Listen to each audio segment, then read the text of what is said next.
கிருஷ்ணரின் நாமகரண விழா. அமைதியான கோகுல கிராமத்தில் ஒரு புனிதமான விழா ரகசியமாக நடைபெற்றது.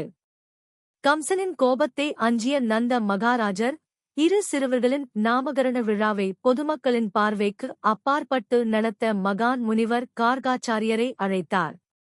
முனிவர் அமைதியாக வந்து மிகுந்த மரியாதையுடன் வரவேற்கப்பட்டார். அபாயத்தை உணர்ந்த அவர் எந்தவித கொண்டாட்டமும் இல்லாமல் ஒரு தனிமையான இடத்தில் சடங்கை நடத்த தீர்மானித்தார். முதலில் அவர் ரோகிணியின் மகனான மூத்த குழந்தைக்கு பெயர் சூட்டினார். அவர் கூறினார், இந்த குழந்தை தனது மிகுந்த பலத்திற்காக பலராமன் என்று அழைக்கப்படுவான்.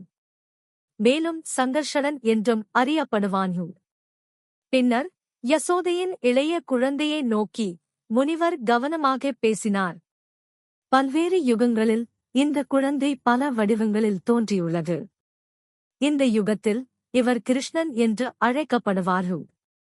முனிவர் அதற்கு மேல் எதையும் வெளிப்படுத்தவில்லை, ஆனால் அவரது வார்த்தைகள் ஆழமான அர்த்தத்தை கொண்டிருந்தன. அந்த விழா அமைதியாக முடிந்தது, ஆனால் அதன் முக்கியத்துவம் என்றென்றும் நிலைத்தது. இவ்வாறு அந்த இரு சகோதரர்கள் பலராமன் மற்றும் கிருஷ்ணன் என்று பெயரிடப்பட்டனர். மேலும் தெய்வீக கதைகளுக்காக தீக்ஷா டேல்ஸ்வை பின்தொடருங்கள்.